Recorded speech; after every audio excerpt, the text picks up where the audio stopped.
Ce matin, Théo est plein d'énergie. Septembre vient d'arriver et avec lui, l'automne n'est pas loin. Et notre petit cow-boy adore cette saison. Les feuilles qui vont du jaune au rouge, le sirop d'érable, les citrouilles que l'on maquille pour Halloween. Bref, il adore vraiment l'automne. Aujourd'hui, Théo a prévu de passer la journée avec son amie Nita. Décidément, ils sont inséparables ces deux-là. Alors qu'il arrive chez elle, Théo entend Akesheta, le grand-père de Nita, commencer à raconter une histoire aux jeunes de la réserve. Vite, vite, le petit garçon s'installe à côté de son ami et attend avec impatience l'histoire de son grand-père. Théo adore ces contes. Il trouve qu'Akesheta est un conteur extraordinaire. Il est bien content d'être arrivé au bon moment pour l'écouter. Akesheta explique alors qu'il existerait dans la région une cascade majestueuse, cachée au cœur de la forêt. On raconte que cette cascade aurait le pouvoir d'exaucer les souhaits de ceux qui la trouvent. En entendant cela, Théo et Nita se regardent, complices.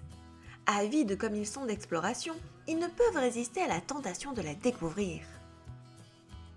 Ainsi, une fois le petit conte d'Akesheta terminé, les deux enfants se lèvent et vont le voir pour lui poser plus de questions. « Dis, grand-père, tu sais où on pourrait trouver la cascade ?» Akesheta sourit en grand, ravi de voir que les deux enfants ont ce cœur d'aventurier en eux. Alors, pour les aider un petit peu, il leur donne une carte de la forêt qui entoure la réserve, mais les prévient. Personne n'a jamais réussi à la trouver, cette cascade. Elle ne se montrerait qu'à ceux qui la méritent vraiment. Sur ces paroles, Théo est un peu dubitatif. Comment la cascade saurait à qui elle peut se montrer? Et puis, depuis quand ça pense une cascade? Mais peu importe. Théo se reconcentre sur son avis d'aventure et se prépare avec Nita. Ils se sont fait un petit sac avec des vivres au cas où ils auraient un petit creux dans leur périple et partent explorer la forêt. Sur le chemin, les deux amis rigolent, discutent, rêvent de ce qu'ils pourront bien demander à la cascade quand ils la trouveront. Ils sont vraiment impatients, surtout le petit Théo. Mais alors qu'il se ferait un chemin à travers les arbres, Nita prend soudain un moment pour se pencher et sentir les feuilles. Puis, elle se met à fermer les yeux, écoutant attentivement les bruits de la nature. Théo, cependant, ne peut contenir bien longtemps son impatience. « Nita, allez, dépêche-toi !» lui dit-il pressé de se remettre en route. La jeune fille sourit doucement. « Théo, c'est important d'être en harmonie avec la nature lorsqu'on s'aventure dans ces recoins. Chaque feuille, chaque brise, tout a quelque chose à nous dire. Si on écoute, la nature nous guidera. » Théo hoche la tête. Nita lui a déjà expliqué comment tout était connecté et que si l'humain écoutait plus, il entendrait la terre et tous les éléments lui parler. Mais lui, il n'a encore jamais rien entendu. Ou en tout cas, il n'en est pas sûr.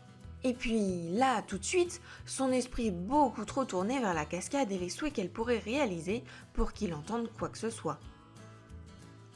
Nita se redresse enfin et les mène à l'opposé de leur direction d'origine.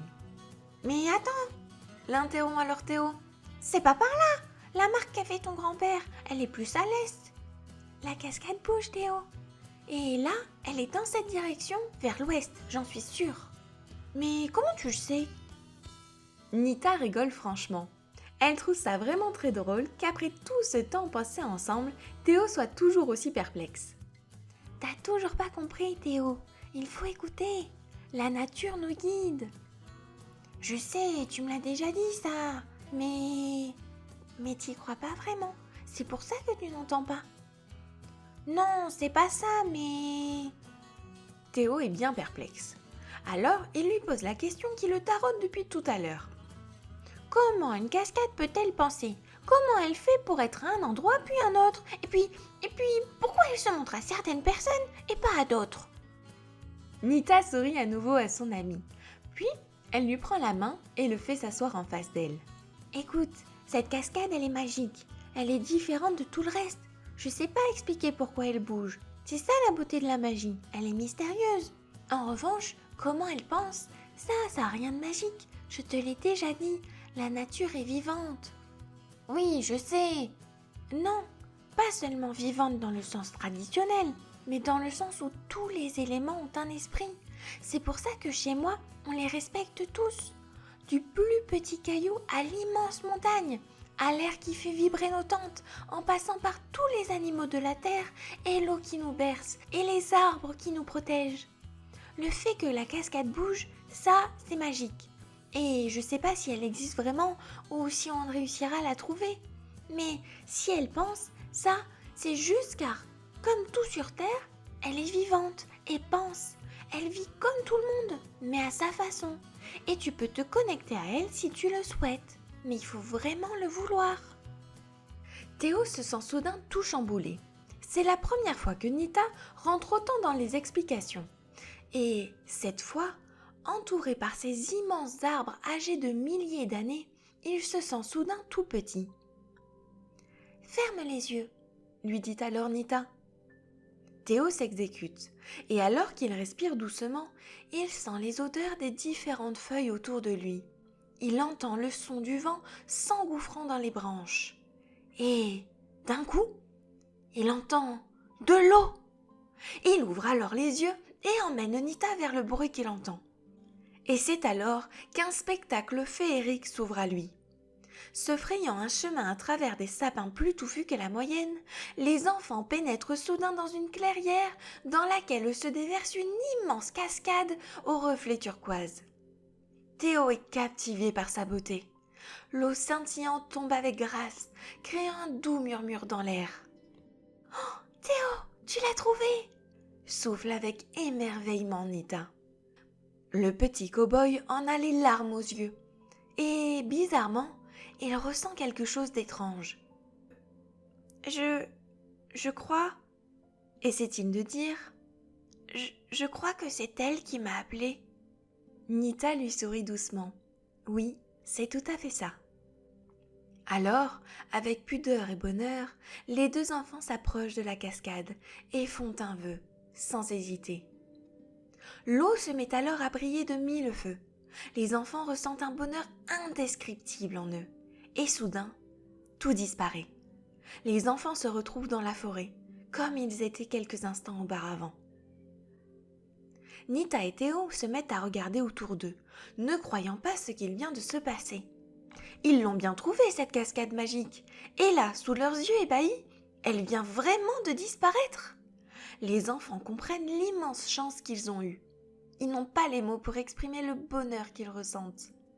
Alors, en silence, ils rentrent doucement vers la maison de Nita. Au bout de quelques minutes, la jeune fille se retourne vers le petit cow-boy. « Dis, Théo, t'as fait quoi comme vœu ?»« Je croyais que si on le disait, il se réalisait pas. » Chez moi, on dit au contraire que si tu le dis, il aura plus de chances de se réaliser. « Ah bon ?» demande tout intrigué Théo. Il aime bien cette idée. Alors, sans douter une seule seconde des paroles de son ami, il lui dit son vœu. « D'abord, j'ai remercié la cascade de nous avoir permis de la voir. Tu sais, à un moment, j'ai cru qu'elle me laisserait pas entrer, car je vois pas tout ce que tu vois toi. Alors, vu qu'elle m'a fait ce cadeau, j'ai d'abord voulu vraiment lui dire merci. Et ensuite, j'ai souhaité que tous les humains ressentent ce que toi et la cascade vous m'avez fait ressentir. » « De quoi tu parles ?» demande Nita intriguée. « De cette connexion, » souffle Théo.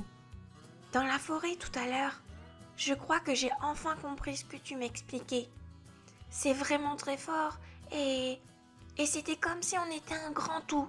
C'était magique. Et j'espère que tous les humains pourront ressentir ça, car comme ça, ils prendront enfin tous soin de notre si belle planète. » Nita est tout émue par les paroles de son amie. Les deux enfants, encore pleins d'émotions, rentrent enfin chez eux.